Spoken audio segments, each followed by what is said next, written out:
اللہ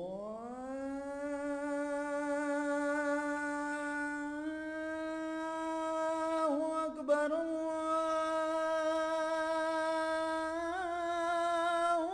اکبر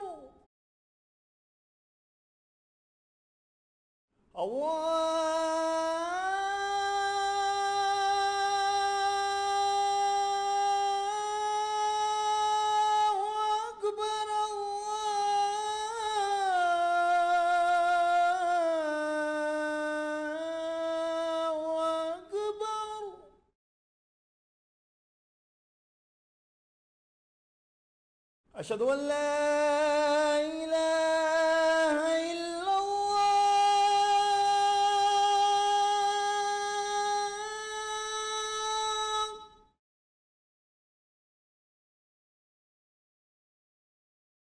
أشهد أن لا إله إلا الله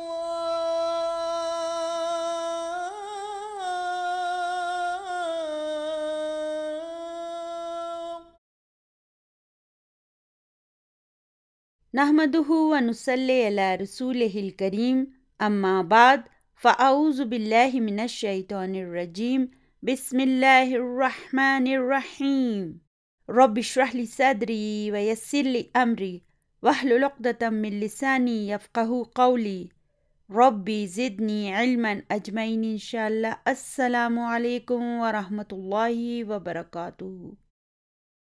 اللہم یسر ولا تؤثر وتمم بالخیر۔ جب ہم کسی یونیورسٹی یا انسٹیٹیوٹ سے کوئی ڈپلومہ لیتے ہیں یا کسی دینی مدرسے سے کوئی سند حاصل کرتے ہیں تو ہم کتنے خوش ہوتے ہیں کہ ہم نے فلاں یونیورسٹی یا دینی مدرسے میں پڑھا ہے اور فلاں فلاں مشہور اساتذہ کرام سے یہ علم حاصل کیا ہے، یا ہمیں فلاں شیخ صاحب کی شاگردی نصیب ہوئی ہے، اور پھر ہم اپنی سند یا تمغے کو فریم کروا کر دیواروں پر سجا سجا کر لوگوں کو بتاتے پھرتے ہیں اور خوشی سے پھولے نہیں سماتے۔ سورہ رحمان میں ہے الرحمن علم القرآن، یعنی رحمان اس نے سکھایا قرآن۔ تو پھر اس صورت میں قرآن پاک کا ٹیچر کون ہوا؟ اللہ سبحانہ و تعالی۔ اور اسٹوڈنٹ؟ جی ہاں، ہم سب۔ کتنی بڑی سعادت کی بات ہے کہ ہمارا رب ہی ہمارا استاد ہو، وہ جو زمین و آسمان کا بادشاہ ہے وہ خود ہمارا استاد بن جائے اور ہمیں دونوں جہانوں کے بادشاہ کی شاگردی نصیب ہو جائے۔ حتیٰ کہ ہمارے رب نے یہ تک نہیں کہا کہ علم الناس القرآن یا علمکم قرآن یا علم النبی القرآن، یعنی قرآن پاک کی اس تعلیم کو صرف انسان یا کسی خاص گروہ کے لیے محدود نہیں کیا جا سکتا، بلکہ اس کی دعوت سب کے لیے ہے، اس کے دروازے سب کے لیے کھلے ہیں۔ جو چاہے آ کر اس کی رحمت سے فیضیاب ہو اور اس کے نور سے اپنی زندگی کو منور کر لے۔ اگر آپ کی عمر 50 سال سے بھی زائد ہو گئی ہے نا، تو پھر بھی مایوس نہ ہوں، آئیں اور آ کر قرآن کو سیکھیں۔ بالکل نہ بھولیں کہ ہمارا ٹیچر ہمارا رب ہے، وہ ہر قدم پر ہماری غیبی مدد کے لیے موجود ہے، اور اگر آج وہ ہمیں اسے شروع کرنے کی توفیق دے رہا ہے تو پھر وہ ہی ہمیں اسے مکمل کرنے کی توفیق بھی دے گا۔ اس کے لیے ہمیں اپنی عمر کی طوالت پر نالہ ہونے کی کوئی ضرورت نہیں ہے۔ پھر جب آپ اسے سیکھ لیں اور پھر آپ کے پاس اگر کوئی آ کر یہ کہے کہ میں ڈاکٹر یا انجینئر یا فلاں شعبے میں اتنی مہارت رکھتا ہوں، لیکن اس کے باوجود قرآن پاک میں نے صرف بچپن میں ہی پڑھا تھا، یا بہت کم پڑھا ہے، یا کبھی سمجھ کر پڑھنے کی توفیق ہی نہ ہو سکی، تو آپ کو فوراً استغفر اللہ کہنے کی ضرورت نہیں ہے۔ بلکہ ہمارا تو یہ فرض ہے کہ ہم ایسے لوگوں کی حوصلہ افزائی کریں۔ ان کے اس اعتراف اور اس انکساری پر ہمیں یہ دیکھنا ہے کہ یہ بھی ان کی بڑائی ہے کہ وہ اپنے شعبے میں اس قدر مہارت رکھنے کے باوجود اس میدان میں اپنی کم علمی کا اعتراف کر رہے ہیں، اور ہمیں اس میدان میں انہیں تہہ دل سے خوش آمدید کہنا چاہیے۔ وہ لوگ جو نماز نہیں پڑھتے یا قرآن نہیں پڑھتے اور دنیا میں ہی گم ہیں، ہمیں ان سے نفرت نہیں کرنی چاہیے، بلکہ ان کو محبت اور خلوص کے ساتھ اللہ تعالیٰ کے اس کلام کی طرف بلانا ہوگا۔ سب سے بڑی تبلیغ ہمارا اپنا عمل ہوگا۔ ہمیں صرف اپنی ہی آخرت کا غم نہیں کرنا چاہیے، بلکہ آس پاس کے لوگوں اور معاشرے کی اصلاح پر بھی توجہ دینی چاہیے۔ آج کے بعد میرا بھی یہ مشن ہوگا، اور میرے ساتھ ساتھ آپ کا بھی یہ مشن ہونا چاہیے کہ جہاں تک ممکن ہو ہم اس علم کو دوسروں تک بھی پہنچائیں، تاکہ روز قیامت ہم سب اللہ تعالیٰ کے سامنے سرخرو ہو جائیں اور اس کے پسندیدہ بندوں میں شامل ہو جائیں۔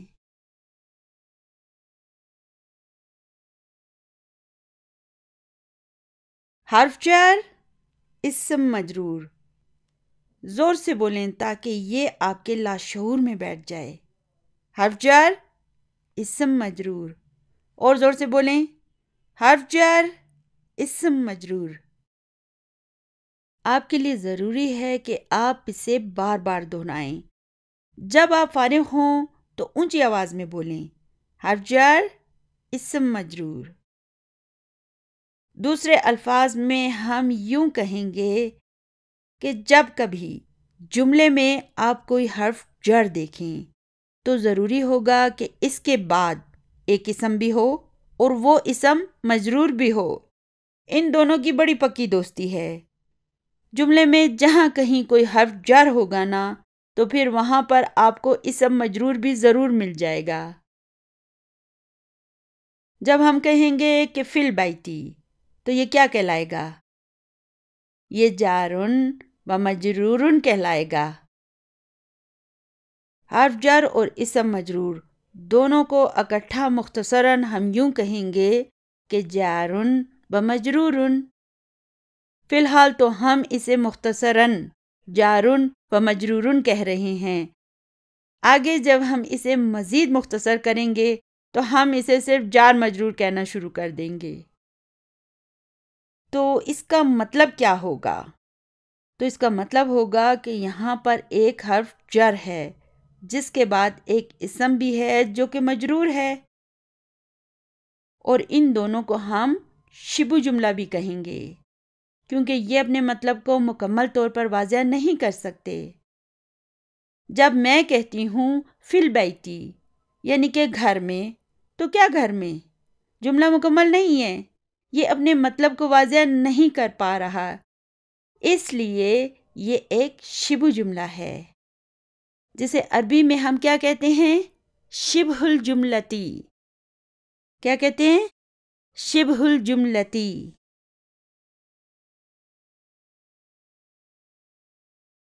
جلد ہی انشاءاللہ تعالی ہم خبر کی مزید اقسام بھی باری باری پڑھیں گے۔ تو پہلے 3 اسباق میں خبر صرف ایک لفظ پر مشتمل تھی، جسے ہم مفرد خبر یعنی 1 ورڈ خبر کہہ سکتے ہیں، اور ہم نے دیکھا کہ اس پر دمہ کی تنوین تھی، جیسے الماء بارد، القمر جمیل، البیت قریب والمسجد بعید۔ غور کریں، ان جملوں میں سارے الفاظ مرفوع ہیں۔ پھر سبق نمبر 4 میں ہم نے پہلی مرتبہ اسم کی مجرور حالت کو پڑھا، جیسے الرجل فی البیتی، الولد فی المسجد۔ تو ان جملوں میں فی البیتی اور فی المسجد جارن و مجرورن شبہ جملہ خبر ہیں۔ اس سے پہلے خبر صرف ایک لفظ پر مشتمل تھی، لیکن اب یہ جار مجرور کی شکل میں ہمارے سامنے آ گئی ہے، یعنی کہ یہ خبر کی دوسری قسم ہے۔ آگے جا کر ہم انشاءاللہ تعالی خبر کی مزید اقسام پڑھیں گے اور اسی طرح شبہ جملہ کی بھی مزید اقسام پڑھیں گے۔ اس کے علاوہ ضمائر کی اس لسٹ کو بھی ہمیں خوب اچھی طرح یاد کرنا ہوگا۔ یہ کون سے ضمائر ہیں؟ جی ہاں، منفصل ضمائر۔ کیا کہا میں نے؟ منفصل ضمائر۔ منفصل ضمائر کی کیا اسپیشلٹی ہوتی ہے؟ کہ یہ مرفوع ضمائر ہوتے ہیں، اور دوسری بات یہ ہے کہ یہ خود سے اکیلے جملے میں آ سکتے ہیں۔ انہیں جملے میں آنے کے لیے کسی سہارے کی ضرورت نہیں ہوتی، یہ خود سے اپنے وجود کو برقرار رکھ سکتے ہیں۔ تو ان ضمائر کی ابتدا جو ہے نا، وہ مذکر غائب یعنی کہ تھرڈ پرسن ہوا سے ہوتی ہے۔ کس سے ہوتی ہے؟ ہوا سے۔ پچھلی ویڈیو میں نے آپ کو انہیں انگلیوں کے پوروں پر یاد کرنے کا طریقہ سکھایا تھا۔ آج میں آپ کو ان کو اشاروں کے ذریعے یاد کرنے کا طریقہ بتاؤں گی۔ آپ کو جس طریقے میں آسانی ہو آپ اسے اپنا لیں۔ اگر آپ ان ضمائر کو اس طرح انگلیوں کے اشاروں سے یاد کر لیں تو یہ آپ کے لیے بہت مفید ہوگا۔ یہ طریقہ پیس ٹی وی کے ایک پروگرام میں انہوں نے سکھایا تھا، جو کہ مجھے بہت کارآمد لگا، اس لیے آج میں اسے آپ کے ساتھ بھی شیئر کر رہی ہوں۔ چلیے پہلے ایسا کرتے ہیں کہ ایک مرتبہ منفصل ضمائر کو دہرا لیتے ہیں۔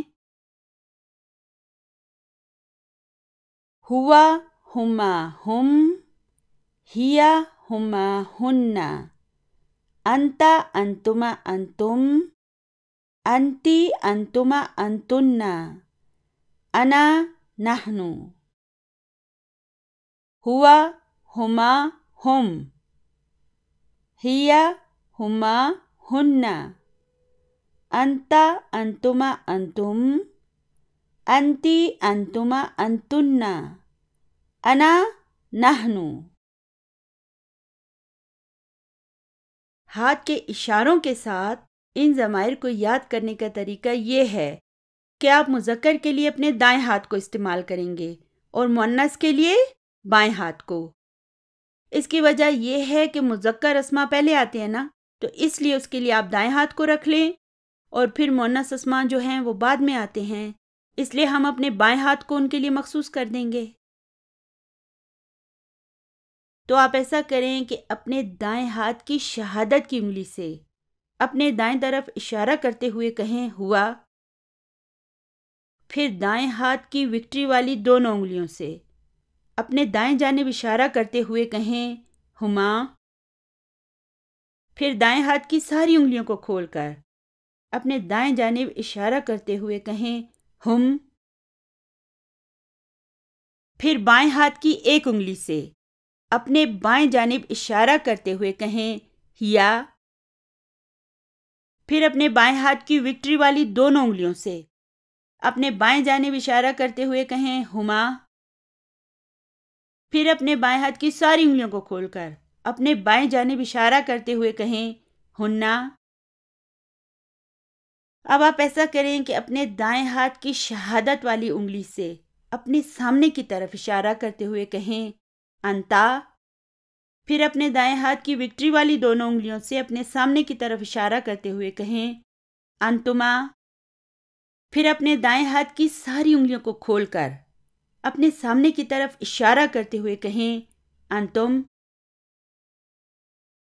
اب آپ ایسا کریں اپنے بائیں ہاتھ پر آ جائیں، تو بائیں ہاتھ کی ایک انگلی سے اپنے سامنے کی طرف اشارہ کرتے ہوئے کہیں انتی، پھر اپنے بائیں ہاتھ کی دو انگلیوں سے اپنے سامنے کی طرف اشارہ کرتے ہوئے کہیں انتما، پھر اپنے بائیں ہاتھ کی ساری انگلیوں کو کھول کر اپنے سامنے کی طرف اشارہ کرتے ہوئے کہیں انتنا، پھر اپنے دائیں ہاتھ کی شہادت کی انگلی سے خود اپنی طرف اشارہ کرتے ہوئے کہیں انا، اور پھر اپنے دائیں ہاتھ کی ساری انگلیوں کو کھول کر خود اپنی طرف اشارہ کرتے ہوئے کہیں نحنو۔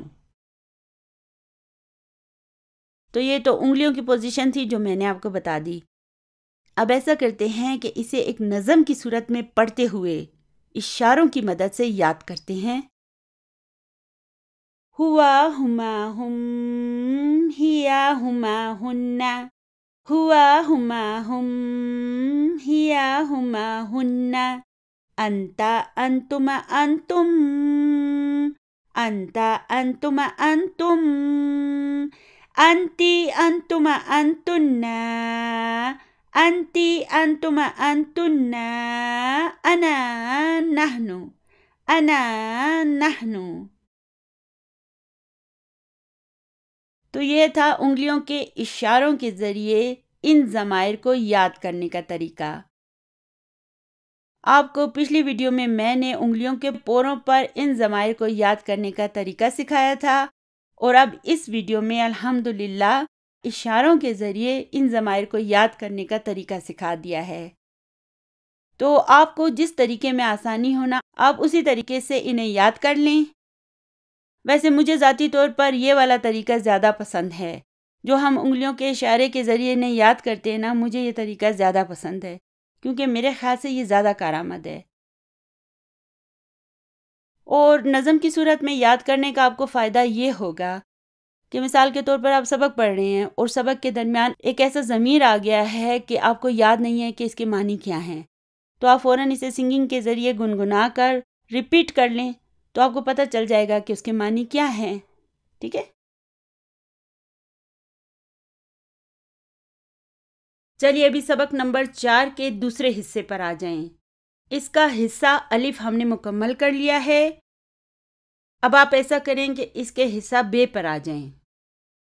پچھلے حصے میں ہم نے فی اور الا کے 2 حروف جر سیکھے تھے۔ آج انشاءاللہ تعالی اس سبق میں ہم من اور الا کے حروف جر کو سیکھیں گے۔ ہمیں پتہ ہے کہ نارمل حالت میں یہ بیتن ہوتا ہے، جب اس میں ال شامل ہو جاتا ہے تو اس کی تنوین بھاگ جاتی ہے اور ایک دمہ رہ جاتی ہے، تو یہ ہو جاتا ہے البیتو۔ اب دیکھیں کہ اس سے پہلے من آ گیا، تو من کے آنے کی وجہ سے یہ البیتو البیتی میں تبدیل ہو گیا۔ دیکھیں یہ جو من ہے نا، اس کی سپیلنگ میں میم کے نیچے کسرہ آتا ہے اور نون پر سکون آتا ہے، لیکن آپ یہاں پہ دیکھ رہے ہیں کہ نون کے اوپر فتح لگی ہوئی ہے۔ وہ دراصل ایک سپیلنگ رول ہوتا ہے، اسے ہم بعد میں انشاءاللہ تعالی پوری تفصیل سے سیکھیں گے، اس لیے آپ پریشان نہیں ہونا کہ بھئی من کے نون کے اوپر تو فتح لگی ہوئی ہے، تو اس کے لیے پریشان ہونے کی کوئی ضرورت نہیں ہے۔ تو یہ ہو گیا من البیتی۔ من البیتی کا کیا مطلب ہے؟ گھر سے، فرام دا ہاؤس۔ اس کے بعد ہے المسجدو۔ المسجدو کو دیکھیں، اس سے پہلے جب الا آ گیا تو یہ بن گیا الی المسجدی۔ الا نے المسجدو کو المسجدی میں تبدیل کر دیا، یعنی کہ مجرور کر دیا۔ اور کیوں مجرور کر دیا؟ کیونکہ یہ ایک حرف جر ہے، اس کی یہ خصوصیت ہے کہ یہ اپنے بعد آنے والے اسم کو مجرور کر دیتا ہے۔ تو الی المسجدی کا کیا مطلب ہے؟ مسجد کی طرف یا مسجد کو، اس کے معنی ہوں گے ٹو دا ماسک۔ چلیے آگے چلتے ہیں۔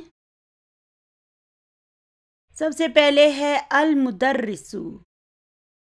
استاد سوال کرتا ہے من این انتا، تم کہاں سے ہو؟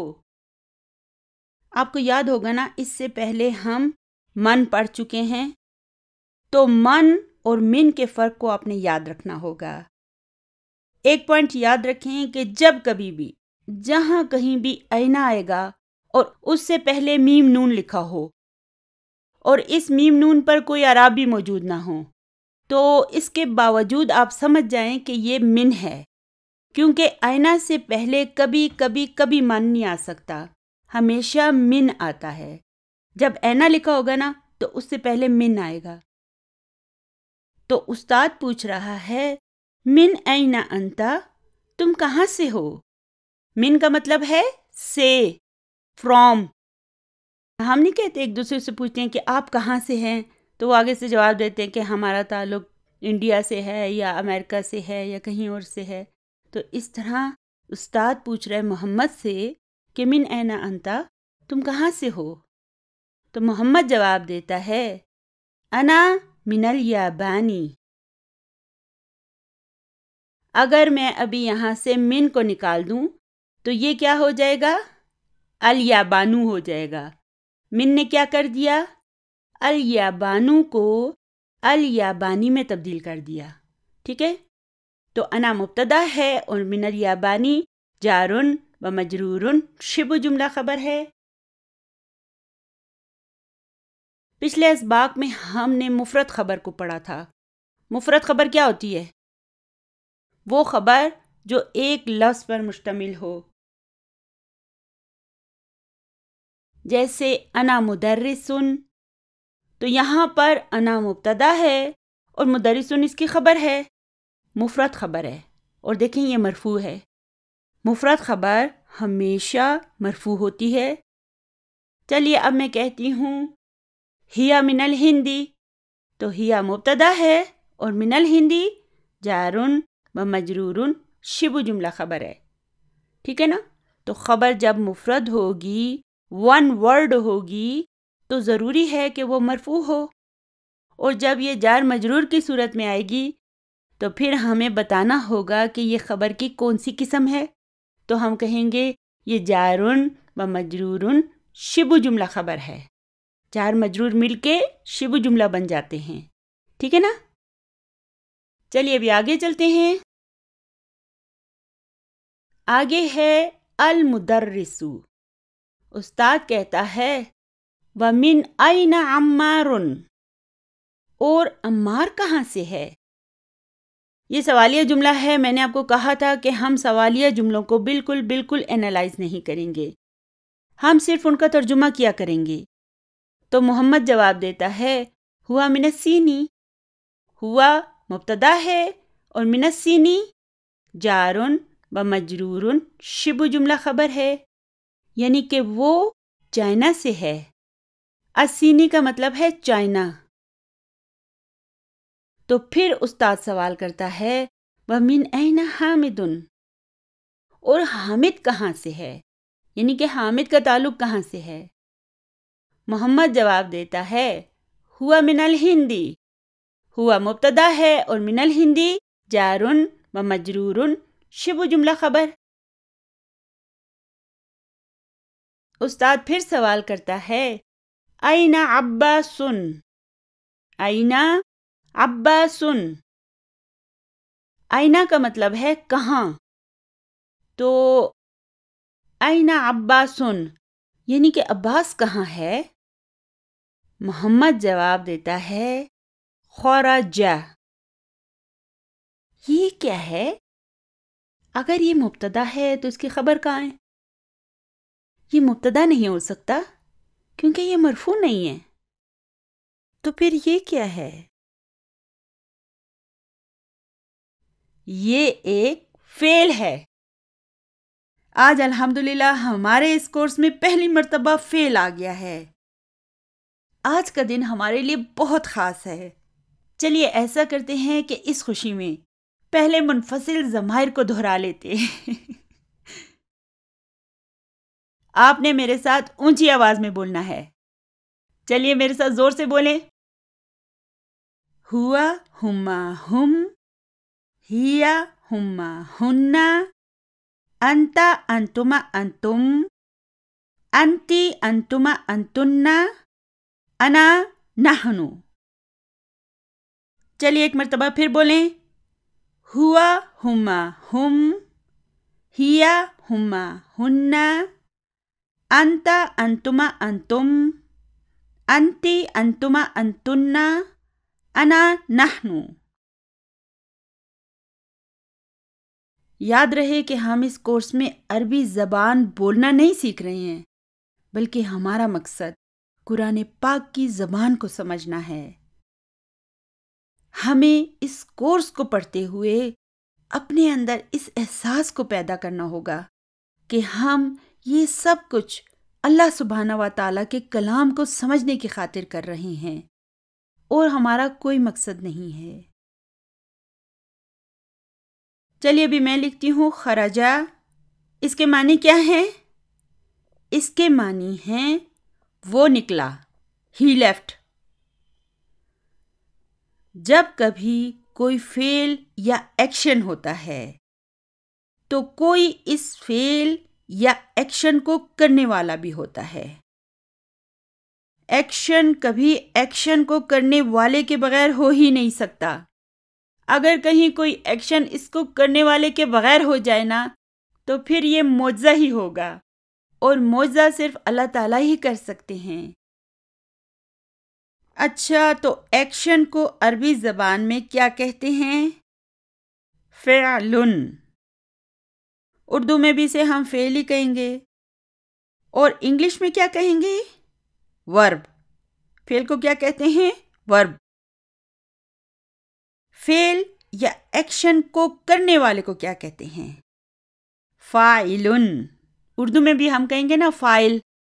فعل کو سر انجام دینے والا فاعل کہلاتا ہے۔ تو الحمدللہ اردو بولنے کی وجہ سے ہمیں بڑے فائدے ہیں، کیونکہ اردو بولنے کی وجہ سے ہمیں تقریباً 80 سے 85% الفاظ پہلے سے ہی آتے ہیں۔ اچھا، تو فاعل کو انگلش میں کیا کہیں گے؟ سبجیکٹ۔ کیا کہیں گے؟ سبجیکٹ۔ یہ انگلش کے الفاظ صرف اپنی معلومات کے لیے لکھ لیں، شاید کبھی کام آ جائیں آپ کو۔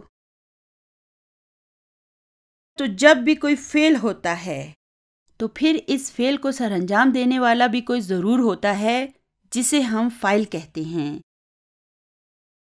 یاد رکھیں کہ جب کبھی کوئی فعل ہوتا ہے تو اس کا فاعل بھی ضرور ہونا چاہیے۔ ان دونوں کا آپس میں ایک دوسرے سے بہت گہرا رشتہ ہے۔ فعل فاعل کے بغیر وجود میں ہی نہیں آ سکتا۔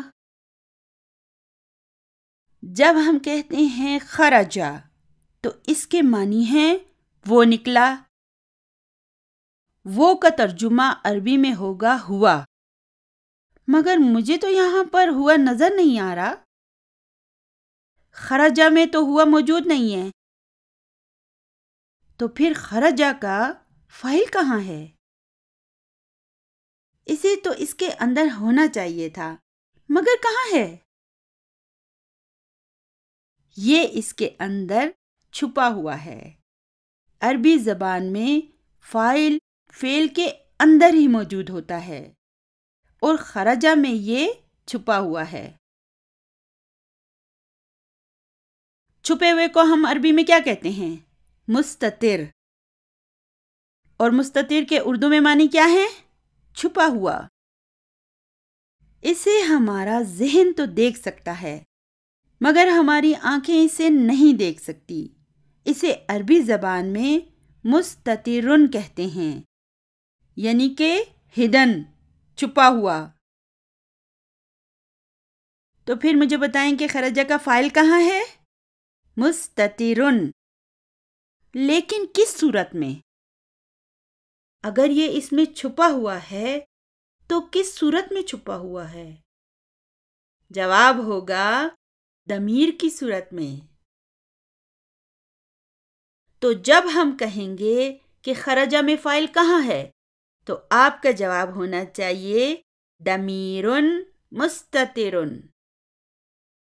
ہمارے پاکستان میں اکثر لوگ اسے ضمیرٌ مستترٌ کہتے ہیں نا، لیکن یہ عربوں کی زبان ہے اور عرب اس کو ضمیرٌ مستترٌ کہتے ہیں، اس لیے میرا خیال ہے کہ ہمیں بھی پھر ضمیر ہی کہنا چاہیے، ٹھیک ہے؟ تو پھر خرجہ کے معنی کیا ہوئے؟ وہ نکلا، ہی لیفٹ۔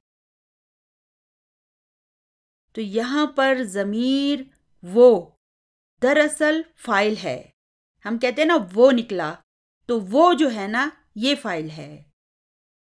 اور جب ہم کہتے ہیں خرجہ تو خرجہ کے اندر ہی یہ وہ کی ضمیر چھپی ہوتی ہے۔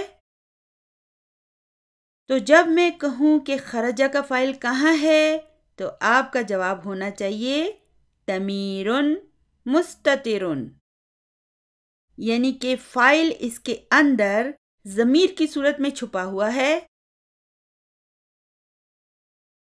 یعنی خرجہ کے معنی صرف جو ہے نا نکلا نہیں ہے، بلکہ اس کا مکمل ترجمہ ہوگا وہ نکلا. تو وہ جسے ہم عربی میں کہتے ہیں ہوا، یہ ایک ضمیر ہے، لیکن یہ ہوا کی ضمیر عربی روٹ ورڈ کے اندر ہی موجود ہوتی ہے، اس کے اندر چھپی ہوئی ہوتی ہے. آج میں آپ کو فعل کے بارے میں بہت اہم بات بتانا چاہوں گی. تو کچھ باتیں ایسی ہوتی ہیں کہ جو ایک استاد ہی ہمیں سمجھا سکتا ہے. حالانکہ وہ باتیں کتابوں میں بھی لکھی ہوتی ہیں، لیکن جب تک ہمیں کوئی استاد اسے صحیح طرح نہ سمجھائے نا، ہمیں وہ بات اچھی طرح سے سمجھ نہیں آتی. تو اب میں آپ کو فعل کے بارے میں بہت اہم بات بتانا چاہتی ہوں. اگر مجھ سے کوئی غلطی ہو جائے نا تو وہ میری کم علمی ہوگی، اور میں آپ سے ریکویسٹ کروں گی کہ آپ اسے میری کم علمی جان کر معاف کر دیں. لیکن اگر میں آپ کو کچھ اچھا بتا سکوں تو یہ صرف اللہ تعالیٰ کی پاک ذات کی طرف سے ہی ہوگا، جس نے مجھے وسیلہ بنایا کہ میں یہ علم آپ تک پہنچا سکوں. کیونکہ اللہ تعالیٰ کی توفیق کے بغیر ہم تو ایک تنکے کو بٹھا کے ایک جگہ سے دوسری جگہ نہیں رکھ سکتے. تو پھر قرآن پاک کی زبان کو سکھانا تو بہت بڑی بات ہے، اور میری یہ اوقات بالکل نہیں ہے. تو اگر میں واقعی میں آپ کو کچھ سکھا پاؤں گی تو یہ صرف اور صرف میرے رب کی طرف سے ہوگا. یہ اس کی عطا ہے کہ اس نے میرے اساتذہ کو میرے لیے وسیلہ بنایا اور مجھے آپ کے لیے. دیکھیں، عربی زبان میں جو فعل کی بالکل ابتدائی حالت ہوتی ہے نا، اسے روٹ ورڈ کہتے ہیں. تو جتنے بھی عربی افعال ہوتے ہیں نا، ان میں سے تقریباً 99.5% افعال جو ہیں نا، ان کے روٹ ورڈ 3 حروف پر مشتمل ہوتے ہیں. اور باقی جو 0.5% افعال ہوتے ہیں نا، ان کے روٹ ورڈ 4 حروف پر مشتمل ہوتے ہیں، جیسے ترجمہ، زلزلہ، قہقہہ اور وسوسہ. یہ سارے ایسے افعال ہیں کہ جن کے روٹ ورڈ میں 4 حروف ہوتے ہیں.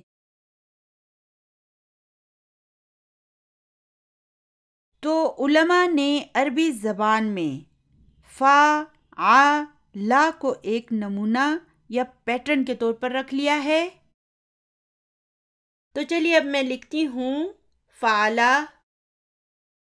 تو فعلا کے معنی کیا ہیں؟ یعنی اس نے کوئی فعل سر انجام دیا. تو فعلا کا پہلا حرف کیا ہے؟ فا، دوسرا عین اور تیسرا لام.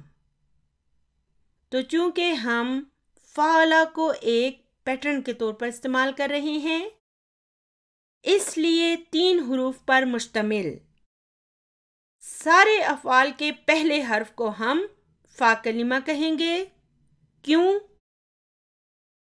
کیونکہ فعلا جو کہ ایک پیٹرن ہے، اس کا پہلا حرف فا ہے. پھر تمام افعال کے دوسرے حرف کو ہم عین کلمہ کہیں گے، خواہ وہ کچھ بھی ہو، با ہو، تا ہو، کچھ بھی ہو، ہم اسے عین کلمہ کہیں گے. اور کیوں کہیں گے؟ کیونکہ فعلا کا دوسرا حرف عین ہے. پھر تمام افعال کے تیسرے حرف کو ہم لام کلمہ کہیں گے، کیونکہ فعلا کا تیسرا حرف لام ہے. جبکہ انگلش میں ہم 3 حروف پر مشتمل فعل کے پہلے حرف کو فرسٹ ریڈیکل، دوسرے حرف کو سیکنڈ ریڈیکل اور تیسرے حرف کو ہم تھرڈ ریڈیکل کہیں گے. یہاں پر میں آپ کے ساتھ اپنے احساسات کو بھی شیئر کرنا چاہوں گی. میں نے جب عربی افعال کو پڑھا تھا تو پھر اس کے بعد جب میں نے قرآن پاک کی آیات پر غور کیا تو الحمدللہ میں افعال کے روٹ ورڈز کو سمجھنے میں حیرت انگیز حد تک کامیاب رہی تھی، جس پر میں نے اللہ تعالیٰ کا بے حد شکر ادا کیا، اور جلد ہی انشاءاللہ تعالیٰ آپ بھی اس خوشی کو محسوس کر سکیں گے۔ آپ اور میں، شاید ہم عربی زبان کو روانی سے نہ بول سکیں، مگر قرآن پاک کی آیات کو ہم انشاءاللہ تعالیٰ ضرور سمجھ کر پڑھ سکیں گے۔ وہ لوگ جو عربی افعال کا نام سنتے ہی 9 2 11 ہو جاتے ہیں نا، انشاءاللہ تعالیٰ وہ اس کورس میں افعال کو اتنی گہرائی کے ساتھ سمجھیں گے کہ پھر انہیں ان افعال کو پڑھنے اور پڑھانے میں بھی لطف آئے گا۔ دراصل عربی افعال انتہائی دلکش اور خوبصورت ہیں، اور اپنے آپ میں وسعت رکھنے والے افعال ہیں جن کی وسعت کی کوئی بھی مثال نہیں ملتی، مگر اس وسعت کے باوجود یہ انتہائی دل فریب ہیں۔ ایسا نہیں ہے کہ ان کے کوئی اصول نہ ہوں اور بغیر کسی اصول کے ہم ان میں تبدیلیاں کرتے رہیں، نہیں، ایسا نہیں ہے۔ ان اصولوں کو جب ہم سمجھ جائیں گے نا تو پھر انشاءاللہ تعالیٰ یہ ہمارے لیے بہت آسان ہو جائیں گے۔ تو چلیے ابھی میں فعلا کے نیچے لکھتی ہوں خرجہ۔ تو خرجہ کا یہ پہلا حرف خا جو ہے، اسے میں فا کلمہ کہوں گی کیونکہ فعلا کا پہلا حرف فا ہے۔ اسی طرح اس کے دوسرے حرف را کو میں عین کلمہ کہوں گی کیونکہ فعلا کا دوسرا حرف عین ہے، اور اس کے تیسرے حرف جا کو میں لام کلمہ کہوں گی۔ اس کی بھی وجہ یہی ہے کہ فعلا کا تیسرا حرف لام ہے، ٹھیک ہے؟ تو خرجہ کے معنی کیا ہوں گے وہ نکلا۔ تو چلیے ابھی اس کے نیچے میں لکھتی ہوں ذہبا۔ تو اس کے پہلے حرف ذا کو میں کیا کہوں گی؟ فا کلمہ۔ دوسرے حرف ہا کو میں کیا کہوں گی؟ عین کلمہ۔ اور تیسرے حرف با کو لام کلمہ، ٹھیک ہے؟ انگلش میں ہم ذا کو کہیں گے فرسٹ ریڈیکل، ہا کو کہیں گے سیکنڈ ریڈیکل، اور با کو تھرڈ ریڈیکل۔ تو اس کے معنی ہیں وہ گیا۔ چلیے اب میں اس کے نیچے لکھتی ہوں جلسہ، جلسہ۔ تو مجھے امید ہے کہ ابھی آپ کو سمجھ آ گیا ہوگا کہ اس کے پہلے حرف جا کو میں کیا کہوں گی؟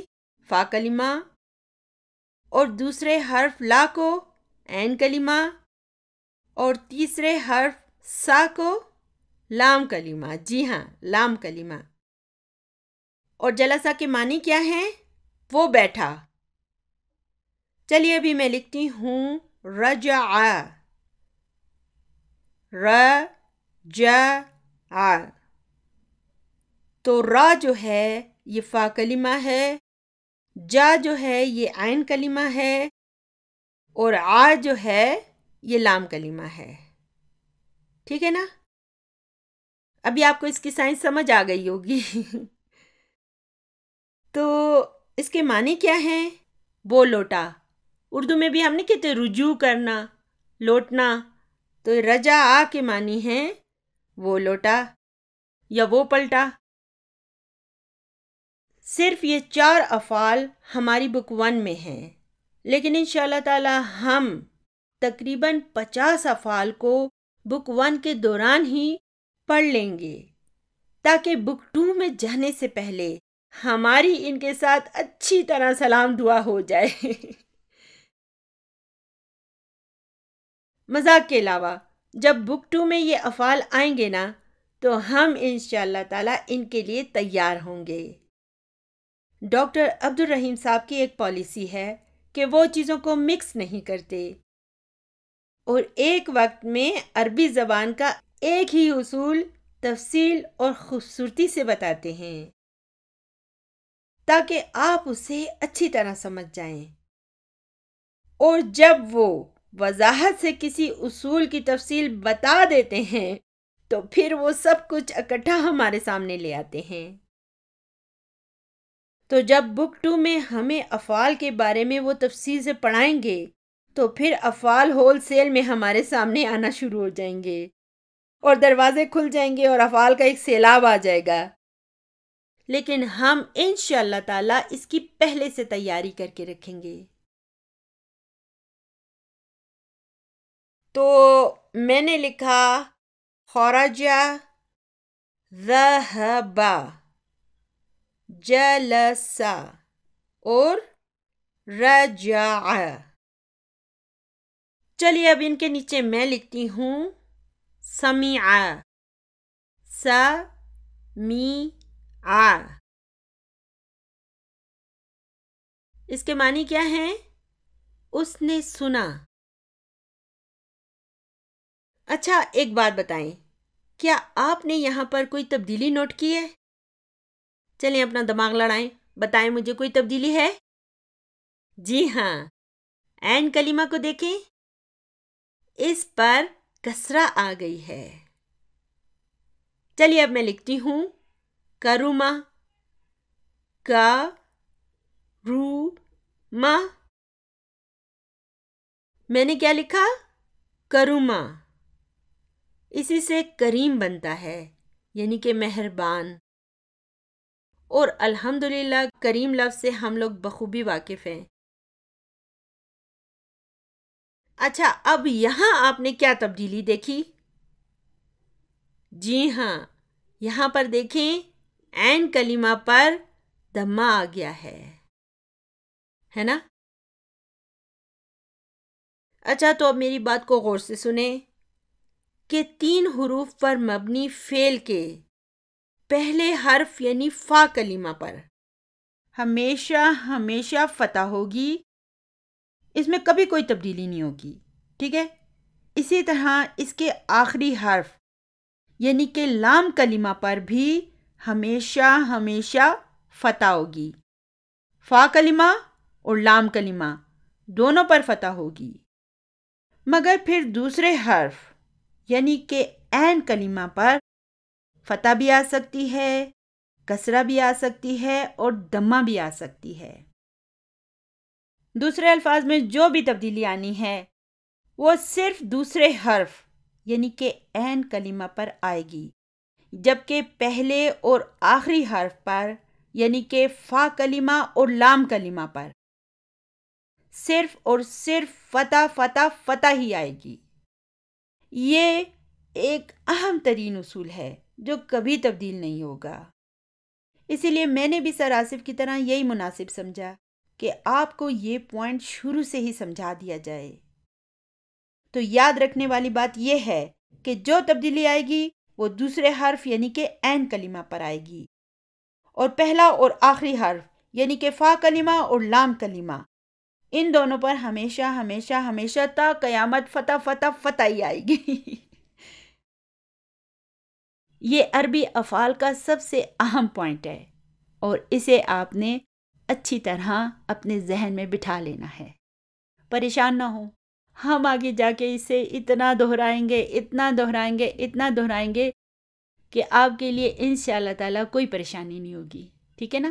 یہ تو پہلا دن ہے نا، آج ہم پہلی دفعہ فعل پڑھ رہے ہیں، اس لیے میں آپ کی بنیاد کو پکا بنانے کی کوشش کر رہی ہوں. اب اللہ کرے کہ میں اس میں کامیاب بھی ہو جاؤں.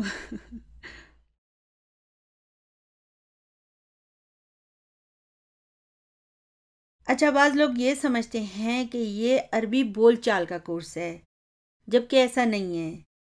یہ قرآن پاک کی زبان کو سیکھنے کی خاطر عربی گرامر کا کورس ہے. گرامر ایک ایسی چیز ہے کہ اس کو سمجھے بغیر نہ آپ کسی بھی زبان کو نہیں سمجھ سکتے. تو اس کورس میں ہم آپ کو قرآن پاک کا گرامر سکھائیں گے. عربی زبان کا گرامر قرآن پاک سے ہی اخذ کیا گیا ہے، اس لیے ہم آپ کو قرآن پاک کا گرامر انشاءاللہ تعالیٰ سکھائیں گے. تو قرآن پاک میں اوتھینٹک عربی زبان ہے، جو خالص عربی زبان ہے نا وہ قرآن پاک میں ہی ہے. اور باقی سارے ممالک اور مختلف جگہوں کی جو عربی ہے نا اس میں ملاوٹ ہو چکی ہے. مثال کے طور پر آپ پاکستان میں دیکھیں کہ ہمارے ملک میں کتنی قسم کی پشتو بولی جاتی ہے. ایک علاقے کی پشتو دوسرے علاقے کی پشتو سے مختلف ہے. اسی طرح پنجابی کو دیکھیں، مختلف علاقوں میں مختلف پنجابی بولی جاتی ہے، ٹھیک ہے نا. تو اسی طرح مختلف ممالک کی عربی زبان جو ہے نا وہ تھوڑی مختلف ہو چکی ہے، اس میں ملاوٹ ہو چکی ہے. لیکن ہم قرآن پاک کی خالص زبان کو سیکھیں گے جو خالص عربی زبان پر مشتمل ہے. تو جب آپ خالص زبان کو سیکھ لیں گے نا تو پھر آپ کے لیے تھوڑی بہت تبدیلیوں والی یہ زبانیں بھی سیکھنا آسان ہو جائے گا، آپ کے لیے بول چال بھی آسان ہو جائے گی، ٹھیک ہے. محض اس کورس کی وجہ سے آپ انشاءاللہ تعالیٰ قرآن پاک کو 85% تک خود سے سمجھنے کے قابل ہو جائیں گے، اور جو باقی 15% روٹ ورڈز ہیں نا وہ انشاءاللہ تعالیٰ اس کورس کے آخر میں اگر اللہ تعالیٰ نے مجھے توفیق دی تو وہ بھی میں آپ کو لکھا دوں گی. اور دوسری بات یہ ہے کہ اگر آپ اس کورس کو سیریسلی کر رہے ہیں تو پھر آپ کے لیے ضروری ہے کہ آپ ان ویڈیوز کو ترتیب سے دیکھیں. آپ کو پتہ ہونا چاہیے کہ ایک ڈی وی ڈی میں کتنے پارٹس ہوتے ہیں. عام طور پر ایک ڈی وی ڈی میں 6 پارٹس ہوتے ہیں، لیکن بک 1 کی جو لاسٹ ڈی وی ڈی ہے نا اس کے 7 پارٹس ہیں. باقی تقریباً سبھی ڈی وی ڈیز کے 6 پارٹس ہوتے ہیں. ان کے کیا نام ہوتے ہیں؟ A1، A2، A3، B1، B2 اور B3. تو آپ کے لیے ضروری ہے کہ آپ انہیں ترتیب سے دیکھیں. ایسا نہ ہو کہ آپ ایک ویڈیو ڈی وی ڈی 1 کی دیکھ رہے ہیں، پھر جا کے ڈی وی ڈی 3 کی دیکھ رہے ہیں، پھر آ کے ڈی وی ڈی 2 کی دیکھ رہے ہیں، پھر ڈی وی ڈی 7 کی دیکھ رہے ہیں. تو اس طرح کرنے سے آپ کو بہتر نتائج نہیں ملیں گے. بہترین نتائج حاصل کرنے کے لیے ضروری ہے کہ آپ ان ویڈیوز کو ترتیب سے دیکھیں. اس کے لیے آپ کو اتنا زیادہ یاد رکھنے کی ضرورت بھی نہیں ہے. مثال کے طور پر میں اپنی کسی ویڈیو پہ کلک کرتی ہوں، ٹھیک ہے، تو اب دیکھیں اب یہ ویڈیو کھل جائے گی. تو جب آپ نے اس ویڈیو کو مکمل طور پر دیکھ لیا، اس کے اینڈ میں جب آپ جائیں گے تو آپ پلیز ویڈیو کو بند کرنے کی جلدی نہ کریں، کیونکہ ہر ویڈیو کے آخر میں اینڈ اسکرین آئے گی. تو اس اینڈ اسکرین میں دیکھیں یہ میرا چینل ہے، ٹھیک ہے، اور یہ جو ہے نا اینڈ اسکرین پہ میں نے نیکسٹ ویڈیو کا لنک دیا ہوا ہے. تو آپ نے مثال کے طور پر یہ ڈی وی ڈی 1 ہے نا، اس کا پارٹ A3 ہے. تو اب ترتیب کے مطابق آپ کو اس کے بعد کون سا پارٹ دیکھنا چاہیے وہ خود بخود اس کے اینڈ میں آ جائے گا. تو آپ سمپلی اس اینڈ اسکرین پر کلک کر دیا کریں. یہ دیکھیں میں کلک کر رہی ہوں تو یہ دیکھیں نیکسٹ ویڈیو خود بخود کھل گئی. B1 ڈی وی ڈی 1 B1 جو نیکسٹ پارٹ ہونا چاہیے وہ خود بخود کھل گیا. تو پھر آپ جب اس ویڈیو کو مکمل طور پر دیکھ لیں گے نا تو پھر اس کے آخر میں جو اس کی اینڈ اسکرین ہوگی نا، یہ دیکھیں اس اینڈ اسکرین میں اگلی ویڈیو کا لنک خود بخود آ گیا. تو آپ سمپلی کیا کریں، ویڈیو کو دیکھ کے اینڈ اسکرین پر کلک کر دیا کریں بس، تو اگلی ویڈیو خود بخود آ جائے گی. اب آپ ایسا کریں کہ آپ اس ویڈیو کو دیکھ رہے ہیں، مثال ہے آپ نے آدھی دیکھی ہے، تو آپ ایسا کریں کہ اسے اپنی بک مارک میں رکھ لیں. اب آپ نے اس کو بک مارک میں رکھ لیا، جہاں تک آپ نے اسے دیکھا ہے وہیں سے باقی جب آپ نے اس کو پورا دیکھ لیا، جب اس کا اینڈ آئے گا تو اس کی اینڈ اسکرین میں ترتیب کے مطابق جو اگلی ویڈیو ہونی چاہیے وہ خود بخود آ جائے گی. آپ اس پر کلک کر دیا کریں، ٹھیک ہے. اس کے علاوہ ہر ویڈیو کے اوپر یہاں کونے میں کارڈ لگا ہوتا ہے. یہ دیکھیں یہ میرا کارڈ لگا ہوا ہے نا، اس پہ کلک کر دیں تو اس کارڈ میں میں نے بک 1 کی پوری پلے لسٹ کو رکھا ہوا ہے. آپ جب اس پہ کلک کر دیں گے تو اس طرح آپ کے سامنے پوری پلے لسٹ آ جائے گی. دیکھیں پوری پلے لسٹ آ گئی. اب آپ نے جون سے نمبر کی ڈی وی ڈی یہاں سے دیکھنی ہے یا ڈھونڈنی ہے آپ کو یہاں پہ مل جائے گی. تو آپ نے کوشش کرنی ہے کہ تمام ویڈیوز کو ترتیب سے دیکھیں. تو آج کا ہمارا سبق بس یہیں تک تھا. دعاؤں میں یاد رکھیے گا. ربنا لا تزغ قلوبنا بعد إذ هديتنا وهب لنا من لدنك رحمة إنك أنت الوهاب. سبحان ربك رب العزة عما يصفون وسلام على المرسلين والحمد لله رب العالمين. جزاكم الله خيرا كثيرا. السلام عليكم ورحمة الله وبركاته.